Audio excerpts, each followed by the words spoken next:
स्वागत है आपका एक बार फिर से कंपटीशन एकेडमी बिलासपुर में। तो आज हम जिस टॉपिक के बारे में बात करेंगे ना, वो बड़ा इंटरेस्टिंग टॉपिक है और इम्पोर्टेंट टॉपिक भी है। वो टॉपिक है आपका सॉइल फॉर्मेशन, मतलब मृदा का निर्माण। ठीक है, क्या है? Soil formation. देखिए, अभी तक हम लोगों ने इसके पहले क्लासेस में देखा कि सॉइल क्या है, सॉइल की डेफिनेशन क्या है, उसके क्या क्या कैरेक्टरिस्टिक्स हैं, फिर कौन कौन से कैरेक्टरिस्टिक्स में क्या क्या चीजों की खासियत है, उसके कंपोनेंट्स पढ़े, ठीक, उसकी प्रोफाइल पढ़ी, कैसे दिखता है, क्या काम करता है। पर जो सबसे जरूरी चीज है और आपके एसीएफ के सिलेबस का ही एक हिस्सा है, सॉइल फॉर्मेशन की एक्चुअल में मिट्टी बनी कैसे, ये भी तो जानना जरूरी है ना। मिट्टी के बारे में आपने सब जान लिया, उसके कैरेक्टरिस्टिक्स जान लिए, ठीक है, उसके प्रोफाइल जान लिए, उसके कैसे दिखता है ये जान लिए, पर ये जानना भी तो जरूरी है कि वो सारी चीजें आई कहां से। तो इसको समझने के लिए आपको एक हाइपोथेसिस समझना पड़ेगा।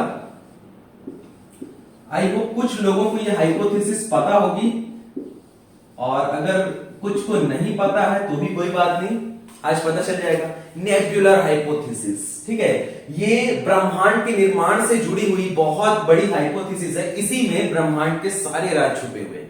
नेब्युलर हाइपोथेसिस क्या है? देखो, जिन लोगों को पता होगा उनके दिमाग में सारी चीजें आ गई होंगी, ठीक है, पूरा फ्लैशबैक में चल दिए होंगे कि हाँ, हमने 8 या 9 के एनसीईआरटी में पढ़ा था नेब्युलर थ्योरी क्या है, कैसे ब्रह्मांड की उत्पत्ति हुई, कैसे ग्रह बने, कैसे उपग्रह बने। ठीक है, तो मैं आपको बता देता हूं नेब्युलर हाइपोथेसिस क्या रहता है ना। नेब्युलर हाइपोथेसिस के अनुसार जब ब्रह्मांड नहीं बना था तो ना ब्रह्मांड के बीच में ना बस एक क्या था, पिंड था, कोई एक पिंड था जो कि क्या हो रहा था, लगातार जल रहा था। ठीक है, क्या हो रहा था, लगातार जल रहा था, हाई टेम्परेचर के कारण, हाई प्रेशर के कारण क्या है, लगातार भभक रहा था। ठीक है, आग का गोला जैसा हो गया था। और फिर क्या हुआ, ये गोला जो है ना वो ब्लास्ट हुआ। ठीक है, क्या हुआ, ब्लास्ट हो गया, एकदम विस्फोट हुआ इसमें। और इसके ना अलग अलग टुकड़े होते गए, ठीक है, छोटे छोटे टुकड़े होते गए, और ये छोटे छोटे टुकड़े क्या है, इस मेन जो गोले है ना इससे दूर जाते हैं। ठीक है, और यही जो टुकड़े हैं, देखिए अगर ये जल रहे हैं तो ऑब्वियस सी बात है ये सारे टुकड़े भी जो छोटे छोटे हैं वो भी जल रहे होंगे, अलग अलग आकार के हैं। ये जलने के बाद क्या हुआ ना, ठंडे होने लगे, धीरे धीरे क्या हुए, ठंडे हुए, और ठंडे होके क्या बनाने लगे, ग्रह और उपग्रह बनाने लगे। पर खासियत, मजेदार बात यह है ना कि टुकड़े होने के बाद भी इस गोले का कुछ हिस्सा बचा रहा।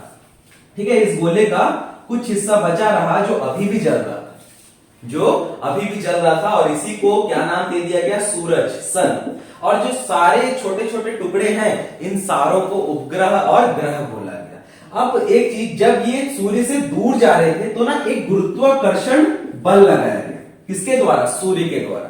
क्या किया गया, एक बल लगाया गया, उनको आकर्षित किया गया, और इसीलिए उसके बाद क्या हुआ ना, ब्रह्मांड का निर्माण हुआ। क्या हुआ, ब्रह्मांड का निर्माण हुआ। जितने भी आपके ग्रह उपग्रह है ना, ये क्या होने लगे, सूर्य से एक निश्चित दूरी पर एक निश्चित गोलाई पर वर्तमान में लगातार जो है आपका घूम रहे। ये सूरज है, ये अलग अलग आपके चक्र हैं, अलग अलग चक्र में आपके अलग अलग उपग्रह हैं। तो ये है आपका नेब्युलर हाइपोथेसिस। क्या है ये, नेब्युलर हाइपोथेसिस। इसके बाद देखिए, अब इसका क्या रिलेशन है, आप पूछो कि इसका क्या रिलेशन है भाई मिट्टी से। बिल्कुल रिलेशन है। क्यों? क्योंकि यहीं से तो आपका पृथ्वी बना। क्या हुआ, यहीं से तो आपका पृथ्वी बना, और पृथ्वी बनने के बाद ही तो मिट्टी बनी होगी ना। कैसे, पृथ्वी बनने के बाद ही मिट्टी बनी होगी। अब आपका पृथ्वी का निर्माण हो गया। आप लोगों ने पढ़ा होगा बहुत पुराने जमाने में आर्कियन चट्टान थे, फिर ग्रेनाइट चट्टान, बेसाल्ट चट्टान, ठीक है, धारवाड़ शैलक्रम के चट्टान थे। ठीक है, तो ये सारी चीजें कैसे हुई, ब्रह्मांड का निर्माण के समय ही तो हुई। ब्रह्मांड का निर्माण हुआ, वो जो भभकता हुआ गोला था वो ठंडा हुआ। पर फिर एक इंटरेस्टिंग बात कि जब ठंडा हुआ ना तो उसका सिर्फ और सिर्फ आउटर लेयर, ठीक है, क्या, आउटर लेयर ही ठंडा हुआ। अभी भी जो उसका सबसे अंदर का हिस्सा है ये जल रहा है, और इसका तापमान अभी भी गर्म है। ठीक है, तो पृथ्वी का एक डायग्राम बनाते हैं। ठीक है, आप लोगों ने भूगोल में पढ़ा होगा, ठीक है, सबने एनसीईआरटी में पढ़ा होगा, सीजीपीएससी के सिलेबस में भी ये था। क्या था, पृथ्वी को 3 हिस्सों में विभाजित किया गया। जो सबसे अंदर का हिस्सा है ना, इसको बोला जाता है कोर। ठीक है, क्या बोला जाता है, कोर, हिंदी में क्रोड बोला जाता है। इसके बाद का जो हिस्सा है, दूसरा हिस्सा, ठीक है, इसको बोला जाता है मेंटल। अगल वाला मेंटल नहीं ना, प्रवार वाला मेंटल। क्या है? प्रवार वाला मेंटल। और जो सबसे बाहरी परत है जिसको आउटर लेयर बोलते हैं ना, इसका एक्चुअल में क्या नाम दिया गया है पता है आपको? क्रस्ट। क्या नाम दिया गया है? क्रस्ट। मतलब माफ कीजिएगा, यहां से भूपर पट्टी। ठीक है, भूपर पट्टी। क्या नाम दिया गया? सबसे अंदर को कोर, क्रोड, उसके बाद को मेंटल, उसके बाद को भूपर पट्टी। अब ये रही एक पृथ्वी की संरचना। इसमें जो सबसे गर्म हिस्सा रहता है वो आपका कौन सा रहता है? ऑब्वियस सी बात है, एकदम अंदर है, बहुत गहराई में क्या है? क्रोड है। ये आज भी जल रहा है। इसको ऐसा समझिएगा, प्रेशर कुकर। क्या है? प्रेशर कुकर होता है ना, सबसे अंदर का परत होता है, वहां पे जो नीचे वाला परत होता है ना, उसमें हम क्या करते हैं? किसी भी चीज को, ऐसा आपको चावल बनाना, तो हमने क्या किया? चावल छोड़ दिया, उसके बाद गैस ऑन किया, अंदर से क्या होता है? भाप बनता है, गर्म होता है लगातार, और गर्म होने के बाद ही क्या होता है कि प्रेशर कुकर से हवा निकलने के लिए जगह ढूंढती है। यही चीज पृथ्वी के केस में भी होता है। तो इसको ऐसा समझिएगा कि सबसे पहले जो आपका क्रोड है ना, ये क्रोड भी दो हिस्से में डिवाइडेड है। इसको ऐसा कर लेते हैं, मैं बीच का थोड़ा सा हिस्सा खाली कर देता हूं। इसको बोला जाता है आपका इनर कोर, और इसको बोला जाता है आपका आउटर कोर। ले लेते हैं, ठीक है। इसका सबसे अंदर को क्या बोला जाता है? Inner core. सबसे बाहर को क्या बोला जाता है? Outer core. इनर कोर का तापमान लगभग आपका 5000 से 6000 डिग्री सेंटीग्रेड होता है। बहुत ज्यादा होता है, ठीक है। इतने में तो अगर किसी इंसान को तो छोड़ो, अगर किसी लोहे को भी रखा जाए तो उसका भस्म भी नहीं मिलेगा, ठीक है। और जो आउटर कोर का तापमान होता है ना, वो 4000 से 5000, ठीक है। जबकि जो रिकॉर्डिंग टेम्परेचर वो 2900 से भी मानी जाती है। मतलब जो हाई टेम्परेचर की बात करें तो 4000 से 5000 के आसपास रहता है, और जो रिकॉर्डेड टेम्परेचर है वो 2900 के आसपास है, जिसपे आपका क्या होता है? यही चीज तो करना है। क्या होता है आपका? निकिल और, ठीक है, आयरन, NiFe बोलते हैं। ये आपका कहां पाया जाता है? जो आपका आउटर कोर रहता है ना, आउटर कोर, ये आउटर कोर में ना ये जो निकिल और आयरन है ना, ये गलते रहते हैं। क्या होते हैं? गलते हैं। मतलब निकिल और आयरन को रखिए, इतना हाई टेम्परेचर में ये गलेंगे, और अंदर का जो इनर कोर है ना, ये ठोस रहता है। अब ये सबसे इंटरेस्टिंग बात है, इनर कोर ठोस है, वो तापमान दे रहा है किसको? आउटर कोर को। आउटर कोर में आपका जो निकिल और आयरन है वो क्या हो रहे हैं? गल रहे हैं, मेल्ट हो रहे हैं। और मेल्ट होने से क्या होता है? भाप बनेगा। मेल्ट होने से ही तो भाप बनेगा। जैसे कि मान लेते हैं ये आपका एक प्रेशर कुकर है, ठीक है। यहां पे अगर मैं इसको आग दे रहा हूं तो क्या होगा? यहाँ के मटेरियल ऐसे विस्थापित होंगे, ऊपर की ओर जाएंगे। देखा है ना, खाना बनाते टाइम क्या होता है कि नीचे से भाप उड़ के ऊपर की ओर जाते हैं, फिर ऊपर से ये नीचे की ओर जाता है। ये ठंडे और गर्म होने की प्रक्रिया रहती है। ये ठंडे और गर्म होने की प्रक्रिया रहती है। तो यही चीज तो पृथ्वी के केस में भी होती है कि जब आपका निकिल और आयरन जलते हैं, मेल्ट होते हैं, तो ये रास्ता ढूंढते हैं ऊपर आने के लिए, ठीक है। ये रास्ता ढूंढते हैं ऊपर आने के लिए, और ये ऊपर आके क्या करते हैं? ज्वालामुखी से फट जाते हैं, ठीक है। अब ज्वालामुखी से फटने से क्या बनता है? लावा, और लावा से ही तो चट्टान बनता है। फिर चट्टान बन गया, आपका वेदरिंग होगा। चलिए इसको और अच्छे समझेंगे। तो सबसे पहले क्या हुआ? ये आपके जो क्रोड है वहां पे निकिल और आयरन क्या हुआ? मेल्ट हुआ। अब मेल्ट होने के बाद क्या रहता है ना, आपको पता होगा कि पृथ्वी में टेक्टोनिक प्लेट्स पाई जाती है। क्या पाया जाता है आपका? Tectonic plate. अगर किसी को नहीं पता है तो मैं टेक्टोनिक प्लेट के बारे में बता देता हूं। पृथ्वी के भी ना, देखिए पृथ्वी भी जो पहले था ना, 3 हिस्सों में डिवाइडेड है आपका। कौन कौन से हिस्से हैं ये भी जानना आपका जरूरी है। तो सबसे पहले है आपका वायुमंडल, एटमॉस्फेयर जिसको बोला जाता है। फिर है आपका जलमंडल, हाइड्रोस्फीयर जिसको बोला जाता है। और लास्ट में है आपका थलमंडल, जिसको लिथोस्फीयर कहा जाता है। क्या है? एटमॉस्फेयर, हाइड्रोस्फीयर और लिथोस्फीयर। तो लिथोस्फीयर मतलब पृथ्वी में जो पहले था ना वो जुड़ा हुआ था, फिर क्या हुआ ना, उसके टुकड़े होने लगे। देखिए आपने सुना होगा ना, जो 7 महाद्वीप है वो क्या हुए? अलग हुए। कैसे अलग हुए? उसमें झटका लगा, झटका लगने से ना क्रैक्स आने लगे, और क्रैक्स आने से क्या हुआ? वो एक दूसरे जगह से दूर होने लगे, और उनके बीच में फिर महासागर आने लगे। ये आपने देखा होगा, आपने सुना होगा ना पहले कि भारत जो एशिया था, वो आप जो भारत था वो एशिया का हिस्सा नहीं था, वो तैर के आया है। तो तैर के कैसे आया है? यहीं से आया है, टेक्टोनिक प्लेट्स की वजह से। अब जो आपका पृथ्वी में है ना, लगभग 12 टेक्टोनिक प्लेट्स हैं नॉर्मली जो कहा जाता है, पर मेजरली जिनको बताया गया है उनकी संख्या कितनी है? आपकी 7 है। ठीक है, ये इंपॉर्टेंट है, याद रखेंगे। ये आपका प्रौद्योगिकी का भी एक क्वेश्चन है कि how many tectonic plates, how many major tectonic plates are in earth, कि पृथ्वी में कितने मुख्य रूप से टेक्टोनिक प्लेट्स हैं, कितने हैं? 7 हैं भाई, याद रखिएगा, बहुत इंपॉर्टेंट है, बहुत ज्यादा इंपॉर्टेंट है। अच्छा, कौन कौन से 7 हैं? नाम भी जानना चाहेंगे क्या? आपका अफ्रीकन प्लेट है, आपका अंटार्कटिक प्लेट है, आपका यूरेशियन प्लेट है, आपका इंडो ऑस्ट्रेलियन प्लेट है, आपका नॉर्थ अमेरिकन प्लेट है, आपका साउथ अमेरिकन प्लेट है, और जो लास्ट है पर लीस्ट नहीं है, पैसिफिक प्लेट है। और सबसे बड़ी बात यह है कि आपका क्वेश्चन आया भी है कि पृथ्वी की सबसे बड़ी टेक्टोनिक प्लेट कौन सी है? तो याद रखेंगे, पैसिफिक। क्या है? पैसिफिक प्लेट जो है वो सबसे बड़ी टेक्टोनिक प्लेट है। क्लियर है? टोटल कितने हैं? 7 हैं। 7 के नाम एक बार फिर से पढ़ लेते हैं। अफ्रीकन, अंटार्कटिक, ठीक है, इंडो ऑस्ट्रेलियन, यूरेशियन 4 हो गए, साउथ अमेरिकन 5, नॉर्थ अमेरिकन 6, और लास्ट में पैसिफिक ही सबसे बड़ा है। क्या है? सबसे बड़ा टेक्टोनिक प्लेट। अब टेक्टोनिक प्लेट करते क्या है ये भी तो जानना जरूरी है ना। हमने ये तो देख लिया कि टेक्टोनिक प्लेट होते हैं, टेक्टोनिक प्लेट करते क्या हैं? तो टेक्टोनिक प्लेट जो है ना वो अलग अलग हिस्सों में से विभाजित रहते हैं। ठीक है, प्लेट मैंने गलती यूज कर दिया, माफ कीजिएगा। ऐसे ऐसे मान लेंगे टेक्टोनिक प्लेट अलग अलग रहते हैं, ऐसे मान लेते हैं ना कि टेक्टोनिक प्लेट्स हैं। अब टेक्टोनिक प्लेट्स में ना 3 चीजें होती हैं, कन्वर्जन, डाइवर्जन, ट्रांसफॉर्म। ठीक है, क्या होता है? Conversion, diversion, transform.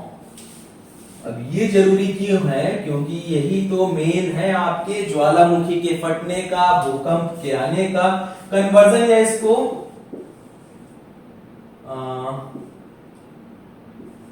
कन्वर्जन होता है आपका, फिर होता है आपका डाइवर्जेंट, और लास्ट होता है आपका ट्रांसफॉर्म। अभी 3 चीजें क्या होती है? कन्वर्जन या कन्वेंट बोलते हैं इसको।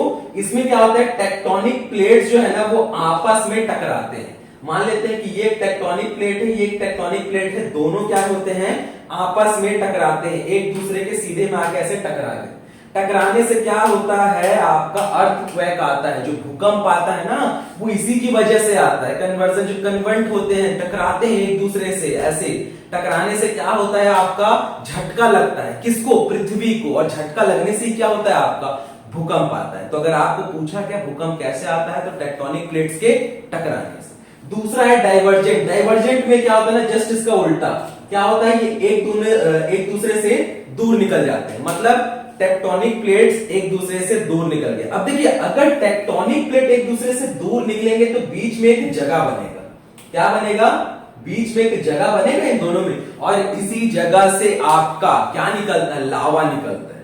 इसी जगह से आपका लावा निकलता है। इसको ऐसे समझिएगा, ये जो लावा है ना आपका, ये मान लेते हैं भू सतह है, ये टेक्टोनिक प्लेट्स। अब यहां से क्या हुआ? इसने आपने क्या किया है? जगह दिया है, क्योंकि टेक्टोनिक प्लेट्स तो हट गए। अब टेक्टोनिक प्लेट्स हट गए तो जो भाप है वो ऐसे ऊपर आता है, और ऊपर आके क्या होता है? ज्वालामुखी का रूप ले लेता है। इसको ऐसे समझेंगे, बेस्ट एग्जांपल कुकर है, सबसे बेस्ट एग्जांपल कुकर। क्या होता है? जब कुकर में किसी चीज को गर्म किया जाता है तो क्या होता है? हम उसको जगह देने के लिए क्या करते हैं? सीटी। जब बहुत ज्यादा भाप हो जाता है अंदर में तो क्या बनाता है? वो प्रेशर क्रिएट करता है। यही चीज तो यहां हो रही है, पृथ्वी के केस में भी तो यही चीजें हो रही है। ये अंदर की प्लेट्स में प्रेशर क्रिएट करता है। प्रेशर क्रिएट मतलब क्या? नीचे से गर्म हवा ऊपर जा रही है। जो आपका कुकर है, गर्म करने से क्या होता है? जो गर्म हवा ऊपर जाती है ना, ऊपर जाती है, जिससे कि ऊपर का तापमान क्या रहता है? ठंडा। फिर जैसे ठंडा होता है तो कण भारी होने की वजह से कहां जाते हैं? नीचे। कुकर की थ्योरी आपको पता है ना कि किसी चीज को गर्म करने से वो हल्का हो जाता है, और हल्का होने से वो कहां जाता है? ऊपर की ओर। फिर ऊपर जाके जैसे वो ठंडा हो जाता है वापस से कहां जाता है? नीचे। तो ये कंटिन्यूअस प्रोसेस है, ऐसे इधर से चलता है, ये ऐसे इधर से चलता है। ठीक है, ऊपर गया ठंडा हुआ नीचे आया, नीचे आया गर्म हुआ ऊपर गया। ये चीज लावा के केस में भी होती है। लावा क्या करता है, प्रेशर क्रिएट करता है, टेक्टोनिक प्लेट्स को खिसकाता है। खिसकाने के बाद जैसे ही इसको जगह मिला बाहर, जैसे ही इसको जगह मिला बाहर आ जाता है। क्लियर है? बाहर आके क्या काम करता है, बाहर आके ये ठंडा होने लगता है। ठंडा होके ये क्या करता है, चट्टान बनाता है, और चट्टान बन गया, फिर आपका वेदरिंग का प्रोसेस होगा। ठीक है, क्या होगा, वेदरिंग का प्रोसेस होगा। और तीसरा जो रहता है ना आपका ट्रांसफॉर्म, जो टेक्टोनिक प्लेट्स में ट्रांसफॉर्म में कुछ ले रहते हैं, वो एक दूसरे को ना स्लाइड करते हैं, एकदम एक दूसरे को हल्का सा स्लाइड करके जाते हैं, ना टकराते हैं ना दूर जाते हैं, बस क्या करते हैं, स्लाइड करते हैं। इससे हल्का सा कंपन हो सकता है, बट ये इतना ज्यादा इफेक्ट नहीं करता, और इनके स्लाइड करने से ही पृथ्वी चलते रहती है। ये मान लीजिए कि अगर टेक्टोनिक प्लेट्स का मूवमेंट रुक गया, बड़ा दिक्कत हो जाएगा भाई। ठीक है, प्रेशर कुकर में अगर आपने प्रेशर कुकर को बंद कर दिया तो खाना नहीं बनने वाला है। ठीक है, क्या है, खाना नहीं बनने वाला है। टेक्टोनिक प्लेट्स रुक गई, पृथ्वी का मूवमेंट भी रुक सकता है। रुक सकता है क्या, रुक ही जाएगा। तो ये जो कॉन्सेप्ट है ये आपको समझ आ गया होगा। ठीक है, अब हम यहां से ज्वालामुखी को थोड़ा सा फोड़ देते हैं। ठीक है, क्योंकि जब तक ज्वालामुखी नहीं फूटेगा तब तक चट्टान नहीं बनेगा ना। तो यहां तक आपको चीजें समझ आ गई होंगी कि क्या क्या चीजें आपको एग्जाम में पूछी जाती हैं। चलिए अब थोड़ा सा ज्वालामुखी का बात कर लेते हैं। ठीक है, ये आपकी मान लेते हैं कोई ज्वालामुखी है। ठीक है, यहां से इसका ओपनिंग है। अब क्या हुआ, यहां से आपका जो लावा है, ठीक है, वो ऊपर गया प्रेशर के थ्रू, टेक्टोनिक प्लेट्स को खिसका के। ठीक है, मान लेते हैं यही टेक्टोनिक प्लेट्स हैं, इनको खिसका के क्या गया, ऊपर गया। ऊपर जाने के बाद क्या होता है, ये फूट जाता है। ठीक है, फूट जाता है और बह जाता है, और बह के क्या करता है, ठंडा हो जाता है। और यही क्या है, माग्मा, मैग्मा जिसको बोलते हैं। माग्मा के ठंडा होने से ही चट्टान बनती है। क्वेश्चन आया है, क्वेश्चन क्या आया है कि अगर माग्मा ज्वालामुखी के बाहर ठंडा होती है तो उसको क्या बोलते हैं, और ज्वालामुखी के अंदर ठंडी होती है तो उसको क्या बोलते हैं। बहुत इंपॉर्टेंट है, याद रखेंगे। तो अगर माग्मा जो आपका लावा है ना, वो ज्वालामुखी के बाहर आ जाता है और ठंडा होता है, तो इसको बोला जाता है एक्सट्रूसिव। पहला चीज तो एक्सट्रूसिव प्रोसेस, और यही क्या होती है, वॉल्केनिक चट्टान बनाती है। ये आपका दो इंपॉर्टेंट चीज है। पहली चीज अगर बाहर है इसको क्या बोलेंगे, एक्सट्रूसिव, और बाहर आके जो बनाती है उसको क्या बोलते हैं, वॉल्केनिक चट्टान। और अगर पृथ्वी के अंदर, मतलब पृथ्वी के अंदर से मतलब है कि अगर आपको ज्वालामुखी उसके अंदर ठंडी हुई, अंदर ठंडी हुई, तो इसको क्या बोलते हैं, इंट्रूसिव।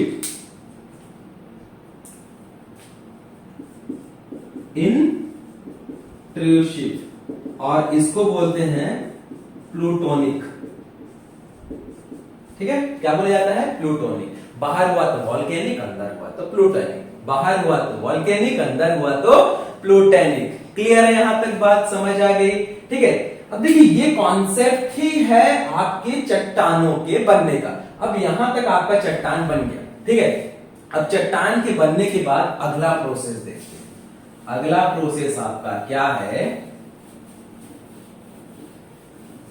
सॉइल फॉर्मेशन प्रोसेस कहा जाता है। क्या बोला जाता है, सॉइल फॉर्मेशन प्रोसेस। इसके लिए ना आपका फंडामेंटल प्रोसेस को हम पढ़ते हैं। देखिए दो प्रोसेस है, एक आपका फंडामेंटल प्रोसेस है, एक आपका बेसिक प्रोसेस है। बेसिक प्रोसेस क्या बोलता है, एडिशन। ठीक है, चलिए मैं आपको दोनों बता देता हूं। एक होता है आपका फंडामेंटल जो कि जरूरी है, और दूसरा होता है आपका बेसिक प्रोसेस। ठीक है, बेसिक आपका सॉइल फॉर्मेशन प्रोसेस। तो बेसिक सॉइल फॉर्मेशन प्रोसेस क्या बोलता है ना कि एडिशन होता है वाटर का, ऑर्गेनिजम्स का, जो आपके ऑर्गेनिक मटेरियल्स है ना उनका, और क्ले का। पहला स्टेप फर्स्ट में क्या होता है, एडिशन होता है माइक्रो ऑर्गेनिज्म का, ऑर्गेनिक मैटर का, वाटर का, किसमें, चट्टानों में। क्लियर है। सेकेंड में, हाँ पहले में क्या होता है आपका एडिशन, ये याद रखेंगे। ठीक है, सेकेंड में क्या होता है, लॉस। किसका लॉस होता है, यही सारी चीजों का लॉस होता है। क्या होता है, यही सारी चीजों का लॉस होता है। फिर तीसरे में क्या होता है, ट्रांसलोकेशन। ट्रांसलोकेशन मतलब क्या होता है, मूवमेंट होता है। जो पार्टिकल्स हैं वो एक जगह से दूसरे जगह तक जाती है। क्या होते हैं, पार्टिकल एक जगह से दूसरी जगह तक जाती हैं और लास्ट में आपका सॉइल का फॉर्मेशन हो जाता है। क्लियर? 4 बेसिक आपके प्रोसेस है। फर्स्ट क्या है आपका एडिशन होता है, सेकंड में आपका लॉस होता है, तीसरा में ट्रांसलोकेशन होता है, लास्ट में आपका बनके तैयार हो गया। ये आपका बेसिक प्रोसेस है, बट इसके बारे में आपको इतना ही जानना है। जो चीज आपको एग्जाम में पूछी जाती है, जो चीज आपके लिए इंपॉर्टेंट है, वो है fundamental process of soil formation. क्या है? Fundamental process of soil formation. इसमें अलग अलग स्टेप होते हैं। स्टेप्स क्या क्या होते हैं? सबसे पहला स्टेप जो होता है आपका वो होता है ह्यूमिफिकेशन, ठीक है। उसके बाद सेकंड है एल्यूविएशन, फिर थर्ड है इल्यूविएशन,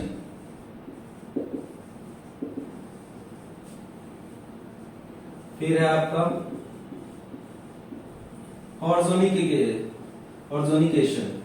क्या है? ऑर्गेनिकेशन।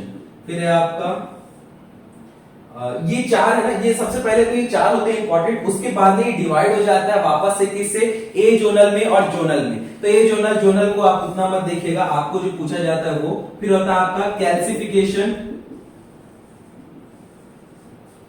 फिर होता है डीकैल्सिफिकेशन,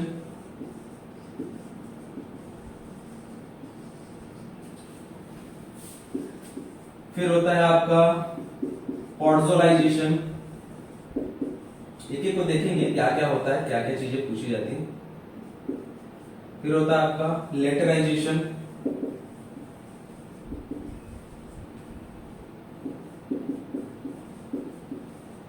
फिर होता है आपका ग्लाइजेशन, सैलिनेशन,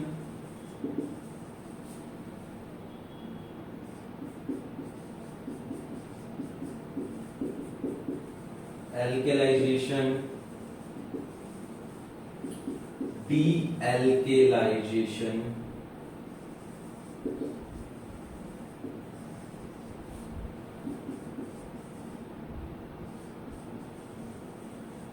ऑटोटर्बेशन।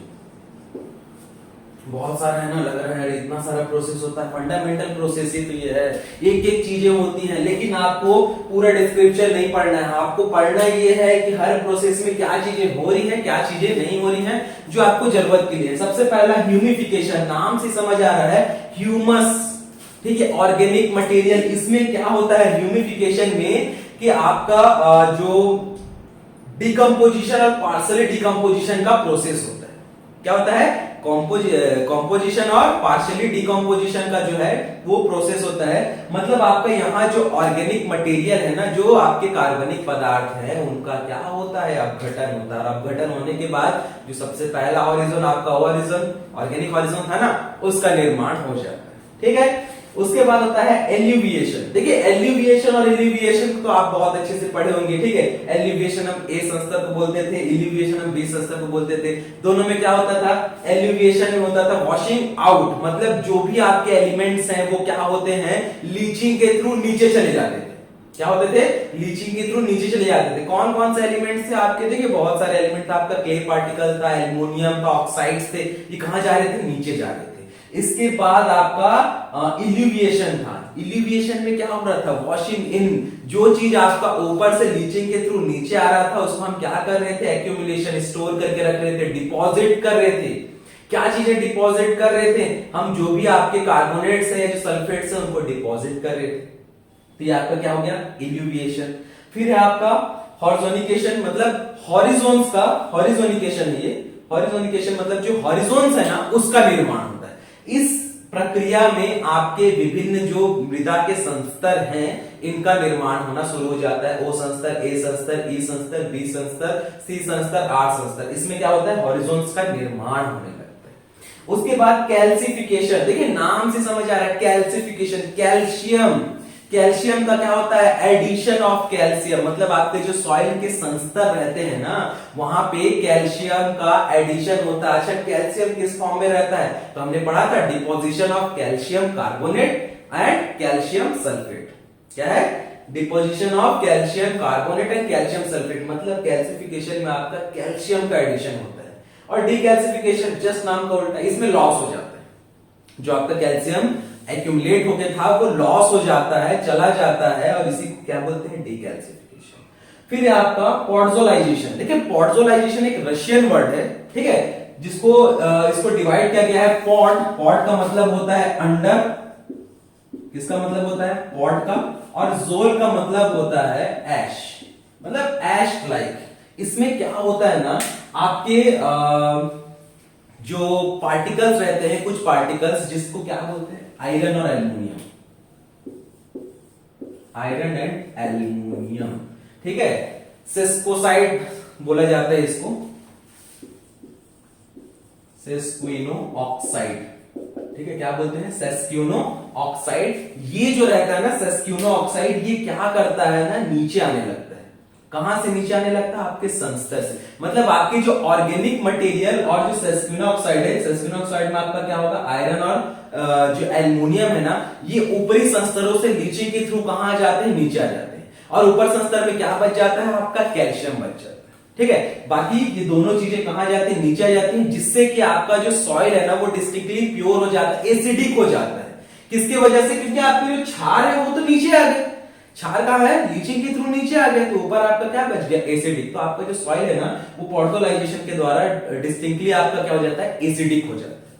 क्लियर है? इसके बाद आपका लेटराइजेशन। लेटराइजेशन जस्ट पॉडजोलाइजेशन के ना विपरीत की क्रिया आप मान सकते हैं। इसमें क्या रहता है?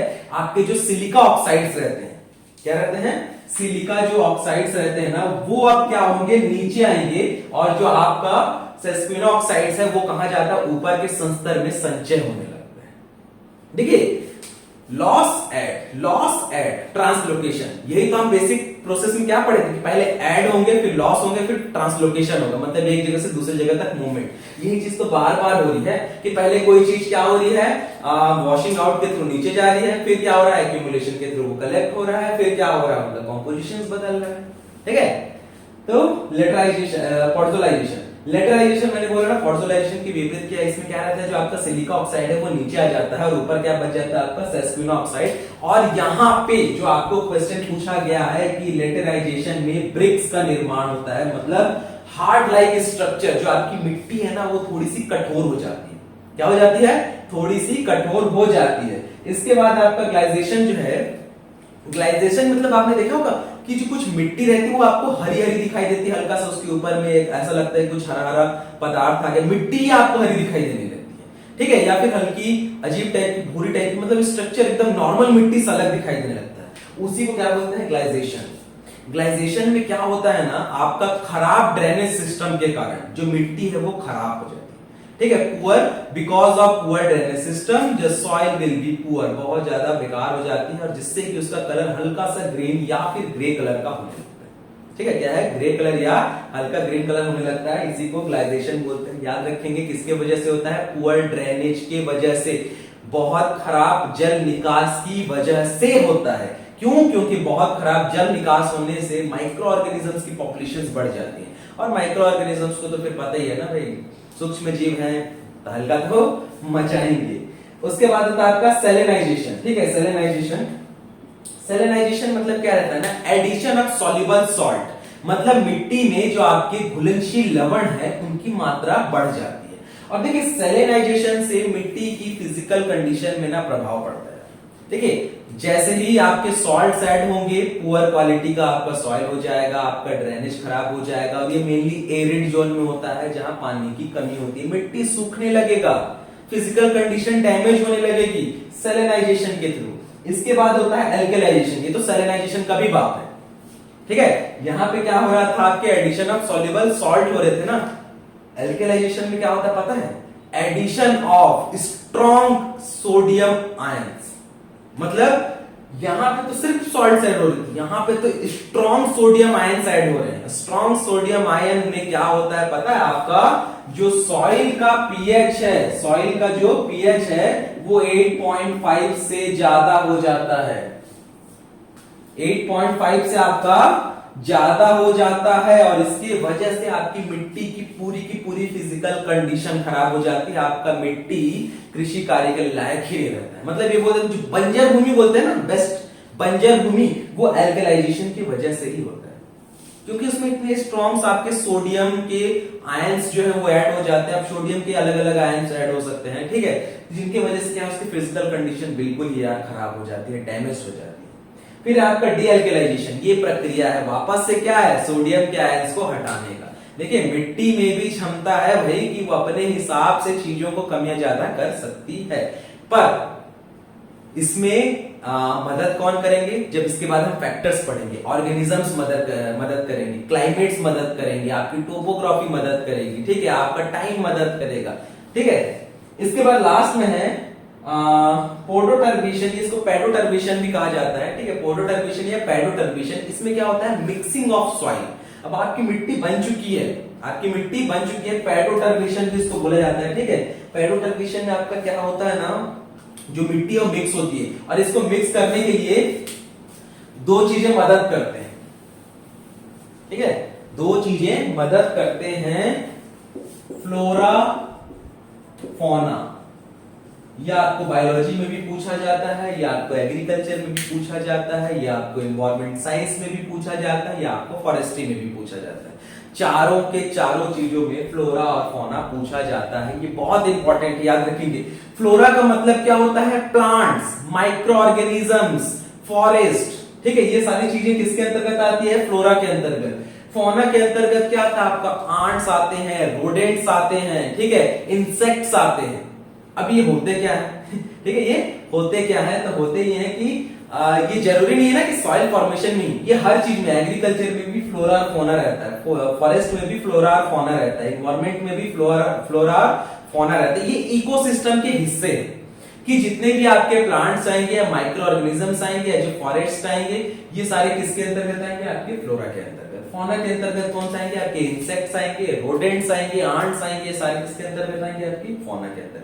अच्छा ये क्या करते हैं, मिट्टी को मिलाने का ही तो काम करते हैं। केचुआ को आपने देखा है, केचुआ को क्या बोलते हैं पता है आपका, चलिए ये इंपॉर्टेंट है, मैं बता देता हूँ। एग्रीकल्चर में ये क्वेश्चन आप कहीं ना कहीं किसी ना किसी एग्जाम पेपर में देखेंगे कि फार्मर्स फ्रेंड, किसान का मित्र केचुआ को कहा जाता है। अब क्यों कहा जाता है, तो केचुआ जो क्या है ना, मिट्टी को खाती है, और मिट्टी को खाने के बाद जो एक्सक्रीशन, जो वेस्ट मटेरियल निकालती है ना, वो उपजाऊ मिट्टी होती है। क्या होती है, उपजाऊ मिट्टी। तो यही तो मदद कर रहे हैं भाई मिक्सिंग ऑफ सॉइल का, आपकी मिट्टी को मिलाने का। माइक्रो ऑर्गेनिजम्स जो है वो क्या करेंगे, ऑर्गेनिक मैटर को बढ़ाएंगे। जो आपके फ्लोरा के माइक्रो ऑर्गेनिजम्स हैं वो क्या करेंगे, मिट्टी में ऑर्गेनिक मटेरियल्स को बढ़ाएंगे। प्लांट्स क्या करेंगे, मिट्टी में ऑर्गेनिक मटेरियल्स को बढ़ाएंगे। जो फौना है, इंसेक्ट है, वो क्या करेंगे, मिट्टी को एक जगह से दूसरे जगह या खा के डाइजेस्ट करके जो आपका एक्सक्रीशन निकालेंगे, आपका मिट्टी मिक्स हो गया। क्या है, आपका मिट्टी मिक्स हो गया, बन गया आपका सॉइल फॉर्मेशन प्रोसेस। क्लियर है, आई होप ये आपको समझ आया होगा, ठीक है, क्या है, समझ आया होगा। अगर आपको समझ नहीं आया होगा ना, तो आप बिल्कुल कमेंट सेक्शन जो है ना, या जो आपके डाउट वाला जो पोर्शन होगा ना, वहां जाके आप पूछ सकते हैं कि आपको कौन सा प्रोसेस समझ नहीं आया, वहां आपको और बेहतर तरीके से समझा दिया जाएगा। बट कॉम्पिटिटिव एग्जाम्स के थ्रू में जैसे जैसे इसका पूछा जाता है कि जैसे आपका ग्लेजिएशन में क्या रहता है, आपका पुअर ड्रेनेज सिस्टम के कारण आपका ग्रीन कलर का बन जाता है, तो ऐसे पूछा जाता है आपके एग्जाम में। हॉरिजोनेशन की वजह से क्या रहता है, आपके हॉरिजोन्स का डेवलपमेंट होता है, ठीक है। इल्यूविएशन में क्या होता है, वॉशिंग इन होता है। तो ये टर्म्स पूछे जाते हैं, और यही तो आपको बताया गया है, यही तो आपको बताया गया है। ये सॉइल फॉर्मेशन प्रोसेस था कि मिट्टी बनी कैसे भाई। अब मिट्टी बनने के लिए कुछ कारक भी तो लगेंगे ना, कुछ फैक्टर लगेंगे जो प्रभावित करेंगे। ऐसा थोड़े है कि मिट्टी अपने से बन गया, ठीक है। वायु हो सकता है, जल हो सकता है, आपकी कुछ माइक्रो ऑर्गेनिजम्स हो सकते हैं, कुछ तो चीजें होंगी जो फैक्टर होंगे, कुछ कारक होंगे जो मिट्टी को बनने में सहायता करते हैं या प्रभावित करते हैं। तो क्या है, factors related to soil formation, ठीक है। ये भी आपका एग्जाम में पूछा जाता है। क्या पूछा जाता है मैं बता देता हूं। तो सबसे पहले इसको तीन हिस्से, एक फॉर्मूला है, ये फॉर्मूला अगर आपने पढ़ लिया, सॉइल फॉर्मेशन के फैक्टर याद हो गए। बहुत इजी सा फॉर्मूला है, क्या है, S is equals to F bracket में Cl, O, R, P, T, ClO RPT, ClO RPT। यहां पे S क्या है, सॉइल फॉर्मेशन, मिट्टी का बनना। F क्या है, फैक्टर्स, ठीक है, यही फैक्टर्स कौन कौन से, ये जो अंदर में है। तो Cl का मतलब है आपका क्लाइमेट, O का मतलब है ऑर्गेनिजम्स, R का मतलब है रिलीफ या इसी को बोला जाता है टोपोग्राफी, ठीक है। P का मतलब है पेरेंट मटेरियल, और लास्ट जो है आपका T, इसका मतलब है टाइम एंड एज। ठीक है, अब समझेंगे कि ये चीजें होती क्या है, ठीक है, क्या क्या फैक्टर्स है। तो देखिए फैक्टर, क्लाइमेट का मतलब तो जलवायु सभी को पता है, ऑर्गेनिजम्स का मतलब जो जीव हैं वो हैं आपके, रिलीफ या टोपोग्राफी का मतलब है भूस्थलाकृति, क्या है, भूस्थलाकृति, पेरेंट मटेरियल का मतलब पैतृक पदार्थ, और टाइम और एज का मतलब क्या है, समय और आयु। ये निर्धारित करते हैं, ये प्रभावित करते हैं आपके सॉइल फॉर्मेशन को। अब जो क्वेश्चन पूछा गया है इसके बारे में डिस्कस करते हैं। आपको पूछा यह गया था कि सॉइल फॉर्मेशन में एक्टिव फैक्टर्स कौन कौन से हैं, पैसिव फैक्टर्स कौन कौन से हैं, और न्यूट्रल फैक्टर कौन कौन से हैं। बहुत इंपॉर्टेंट है, ये पूछा गया है ना, ध्यान से समझिएगा कि कौन से फैक्टर आपके एक्टिव में आते हैं, कौन से फैक्टर आपके पैसिव में आते हैं, कौन से फैक्टर आपके न्यूट्रल में आते हैं। एक्टिव का मतलब सक्रिय कारक, पैसिव का मतलब निष्क्रिय कारक, न्यूट्रल का मतलब जो आपके क्या बोल सकते हैं, उदासीन कारक। तो एक्टिव में आपके दो आते हैं, ठीक है, क्या आते हैं एक्टिव में आपके दो, पहला आता है आपका क्लाइमेट और दूसरा आता है आपका ऑर्गेनिजम्स। क्या है, पहला आता है आपका क्लाइमेट, दूसरा आता है आपका ऑर्गेनिजम्स। ये किसमें आते हैं, आपके एक्टिव फैक्टर में। पैसिव फैक्टर में आता है आपका टोपोग्राफी या रिलीफ, और दूसरा क्या आता है, पेरेंट मटेरियल। क्या आता है, पेरेंट मटेरियल और टोपोग्राफी। और जो लास्ट आपका न्यूट्रल आता है ना, उसमें आता है आपका एज एंड टाइम। तो आई होप अगर अब आपको एग्जाम में पूछा गया कि कौन से एक्टिव फैक्टर है, कौन से पैसिव फैक्टर है, कौन से न्यूट्रल फैक्टर है, तो आप बिल्कुल टिक कर सकेंगे। अगर आपको एक्टिव फैक्टर पूछा और ऑप्शन में कहीं भी आपको क्लाइमेट या ऑर्गेनिजम्स दिख रहे हैं, अगर अलग अलग दिख रहे हैं, तो तीसरा ऑप्शन सी होगा ना कि ए और बी बोथ। मतलब मान लेते हैं कि option A climate, option B organism, तो तीसरा ऑप्शन पक्का होगा कि दोनों। ठीक है, तो दोनों को टिक करना है। मान लेंगे कोई एक दिया है, मान लेते हैं कि क्लाइमेट दिया है और ये बाकी के ऑप्शंस दिए, तो आपको क्लाइमेट, ये एक्टिव फैक्टर्स है, ये पैसिव फैक्टर्स है, ये न्यूट्रल फैक्टर्स है। अब ज्यादा नहीं, पर इनके बारे में थोड़ा सा जानेंगे। ठीक है, देखिए पता तो चल गया कि एक्टिव है, कैसे एक्टिव है, पता तो चल गया पैसिव है, कैसे पैसिव है। ये चीज के बारे में थोड़ा सा नॉलेज होना तो जरूरी है ना।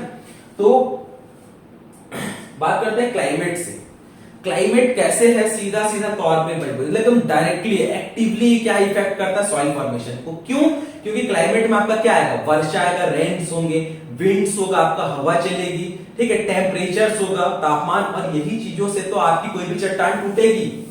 मान लेते हैं ये चट्टान है, तो जब इसमें पानी, लगातार पानी गिरेगा, ठीक है, इसको जब वेदरिंग ऑफ रॉक पढ़ेंगे ना, तो इसको और बेहतर से समझेंगे, बट मैं ऐसे समझा देता हूं। लगातार अगर किसी चट्टान में पानी गिरती है ना, आपको ये चीज पता होनी चाहिए कि लगातार पानी की बूंदें इतनी मजबूत रहती है ना कि चट्टानों को तोड़ सकती है। लगातार सालों भर से ना पानी गिरते गिरते गिरते गिरते चट्टानों में क्या करते हैं, क्रैक्स ले आते हैं। क्या करते हैं, क्रैक्स ले आते हैं। और ये क्रैक्स क्या है, लगातार क्रैक्स आने से चट्टान ना धीरे कमजोर पड़ जाती है। क्रैक आ गया आपका। अब इसके बाद काम आता है तापमान, टेम्परेचर। टेम्परेचर क्या करता है, जैसे टेम्परेचर कम होता है तो यहाँ पे क्या जमने लगती है, बर्फ। अंदर में क्या जमने लगेगी, आपकी बर्फ जमने लगेगी। और जैसे ही फिर से टेम्परेचर क्या हो गया आपका, बढ़ गया, गर्मी का दिन जैसे आ गया, ये बर्फ क्या होंगे, पिघल जाएंगे। पिघल जाने से क्या हुआ, अंदर पानी, ये पानी क्या करता है, फिर से प्रेशर क्रिएट करता है, फिर से प्रेशर क्रिएट करता है। और अब क्या करता है, ये जो आपका चट्टान है, इनके बीच में बहुत गहरा क्रैक ले आता है। क्या करता है, बहुत गहरा क्रैक ले आता है। इसके बाद अगला काम करता है आपका वायु, विंड। विंड क्या करता है, बहुत तेज गति से चलता है, बहुत तेज गति से चलता है और टकराता है। टकराने से क्या होता है, इनका मूवमेंट होता है, ठीक है, चट्टानें हिलती हैं, और हिलने के बाद जो बचा कुचा काम था वो भी आपका हो गया, चट्टान टूट के अलग हो गई। फिर ये चट्टान अपने आप में, ये पहले ये एक था, अब अलग अलग हो गया। फिर इस चट्टान में सेम प्रोसेस, फिर वर्षा गिरेगी, फिर क्रैक्स आएंगे, फिर आपका टेम्परेचर डाउन होगा, बर्फ जमेगा, फिर वो पानी बनेगा, पानी से वो प्रेशर क्रिएट करेगा, चट्टान फिर वायु के थ्रू अलग होगा। तो ये लगातार प्रोसेस है, ये लगातार चलने वाली प्रक्रिया है, जिससे कि ये बड़ा सा चट्टान टूटते टूटते टूटते टूटते क्या हो जाता है, एकदम छोटा सा एक कण बन जाता है और मिट्टी का निर्माण कर देता है। क्लियर है? क्लाइमेट समझ आया। Next organisms. ऑर्गेनिज्म भी डायरेक्टली एक्टिवली आपका इफेक्ट करती हैं। कैसे इफेक्ट करती हैं? लगातार किसी मिट्टी में अगर आप माइक्रो ऑर्गेनिजम्स रहेंगे या जो आपके प्लांट्स के जो हिस्से रहेंगे वो सड़ेंगे। माइक्रो ऑर्गेनिजम्स भी क्या करते हैं, डिकम्पोजिशन का काम करते हैं। ऑर्गेनिक मटेरियल तो करते ही है, ये लगातार क्या करते हैं, सड़ाते हैं। सड़ाने से क्या होता है? सड़ाने से होता यह है कि जो वो चट्टान या जो मिट्टी है उसकी ऊपरी सतह पे कार्बनिक पदार्थ की मात्रा बढ़ जाती है। अगर कार्बनिक पदार्थ की मात्रा बढ़ी तो उनके गुणों में भी तो परिवर्तन होगा और ये कार्बनिक पदार्थ भी क्या करेंगे, उसका नेचर ही बदल देंगे। क्या करेंगे? नेचर, जो आपकी मिट्टी है ना उसकी प्रकृति ही बदल देते हैं। कैसे बदलते हैं? एसिड्स ज्यादा बनने लगते हैं। आपको पता है ऑर्गेनिक मटेरियल के डिकम्पोजिशन से एसिड्स बनता है। अब अगर एसिड बन रहा है तो आपके जो कैरेक्टरिस्टिक्स हैं, केमिकल कैरेक्टरिस्टिक्स ऑफ सॉइल बदल जाएंगे भाई। क्या होंगे? बिल्कुल बदल जाएंगे। तो आपका ऑर्गेनिजम्स में कौन कौन से फैक्टर काम करते हैं? एक तो आपका वेजिटेशन हो गया, जो घास वास उगे रहते हैं ना, वो घास वास क्या करते हैं, जो आपकी चट्टान है उसकी ऊपरी सतह पे, आपके ये चट्टान है ना इसकी ऊपरी सतह पे मान लेते हैं घास वास अटक गया। अब घास अगर उग रहे हैं तो इनकी जड़ें भी तो अंदर जाएंगी, और अगर जड़ें अंदर गई, क्रैक्स के जो आपके क्रैक्स हुई ना उसके थ्रू अगर जड़ें अंदर गई तो वो क्या करेंगे, फैलाने का काम करेंगी। और अगर फैलाए तो फिर से तो चट्टान क्या होगी, टूट जाएगी। चट्टान टूट जाएगी। तो पहला क्या था ऑर्गेनिजम्स में? वेजिटेशन। दूसरा था माइक्रो ऑर्गेनिजम्स। माइक्रो ऑर्गेनिजम्स भी क्या करेंगे, यहां पे अंदर पुट होंगे या घुसेंगे, फीडिंग करेंगे, ऑर्गेनिक मटेरियल्स बनाएंगे। ऑर्गेनिक मटेरियल्स प्रेशर क्रिएट करेंगे, चट्टान टूट जाएगा। क्या होगा? चट्टान टूट जाएगा। फिर आपका जो ऑर्गेनिजम्स में तीसरा फैक्टर आता है ना, वो ह्यूमंस आता है। मनुष्य भी क्या करते हैं, अपने जो नॉर्मल दैनिक जीवन में कार्य करते करते ना चट्टानों को बड़े इफेक्ट करते हैं। देखो हम तो मानव तो प्रकृति के साथ पहले से खेलता आया है, ठीक है, पर क्या है हम कुछ ज्यादा ही खेलने लग जाते हैं। क्या करते हैं, जैसे कि ब्लास्टिंग होता है, ठीक है, जैसे किसी खदान में ब्लास्टिंग हुआ तो ब्लास्ट होने से क्या होता है, कंपन पैदा होता है। कंपन पैदा होने से क्या होता है, जो आपकी बड़ी बड़ी चट्टानें रहती है ना टूट जाती हैं यार, एकदम टूट जाती हैं। ठीक है, तो ये आपके ऑर्गेनिजम्स थे। इसके बाद आर मतलब रिलीफ या टोपोग्राफी, तो ये पैसिव फैक्टर्स में आते हैं। पैसिव फैक्टर मतलब निष्क्रिय। टोपोग्राफी क्या होता है ना, मान लेंगे कि ये आपका एक पहाड़ है, ठीक है, यहां ये इसका अपर पोर्शन है, ये इसका लोअर पोर्शन है। अब देखिए ना टोपोग्राफी कैसे प्रभावित करता है। अपर पोर्शन की जो मिट्टी होगी ना वो बड़ी होगी, उसमें क्ले के जो कण है ना वो कम पाए जाएंगे, क्योंकि ये विकसित नहीं हुआ है, ये विकसित नहीं हुआ है। जबकि लोअर पोर्शन की जो मिट्टी है वो टूट के नीचे आई है, मतलब पार्टिकल्स का साइज इनसे ज्यादा है। दूसरा पीएच की अगर बात करें ना, तो यहाँ का पीएच जो रहता है ना वो कम रहता है, यहाँ का पीएच ज्यादा रहता है। क्यों? क्योंकि मिट्टी बन चुकी है, माइक्रो ऑर्गेनिजम्स यहाँ आ चुके हैं। माइक्रो ऑर्गेनिजम्स आने से क्या होता है, पीएच, मैंने बोला ना एसिड्स बनाते हैं, और एसिड मतलब क्या है, पीएच को कमी तो करेगा। तो यहाँ आपका ये चीज भी इफेक्ट करती है। इसके बाद जो रहता है आपका जो मेन स्लोप रहता है, स्लोप, ये स्लोप जो है टोपोग्राफी का ये डिसाइड करता है कि सॉइल का इरोजन कितना होगा।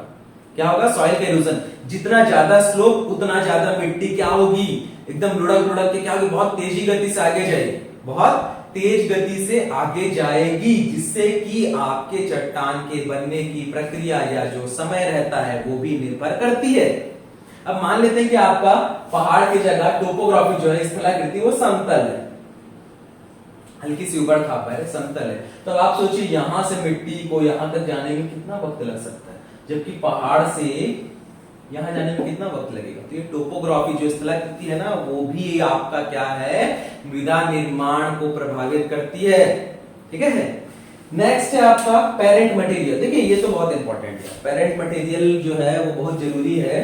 क्यों जरूरी है मैं आपको बता देता हूं, क्योंकि पेरेंट मटेरियल जो रहता है ना वो किसी भी चट्टान की जो गुण रहता है उसको निर्धारित करता है। पेरेंट मटेरियल में क्या रहता है, पेरेंट मटेरियल में केमिकल, फिजिकल और बायोलॉजिकल कैरेक्टर्स होते हैं उस सॉइल के, याद रखेंगे, बहुत इंपॉर्टेंट। अगर आपको एग्जाम में पूछा भी जाता है कि मृदा में गुणों का निर्धारण कौन करता है, भाई पेरेंट मटेरियल करता है। कौन करता है? पेरेंट मटेरियल किसी भी मिट्टी के गुणों का निर्धारण करते हैं, क्योंकि पेरेंट मटेरियल में ही केमिकल, फिजिकल या बायोलॉजिकल कैरेक्टरिस्टिक्स किसी भी सॉइल के होते हैं।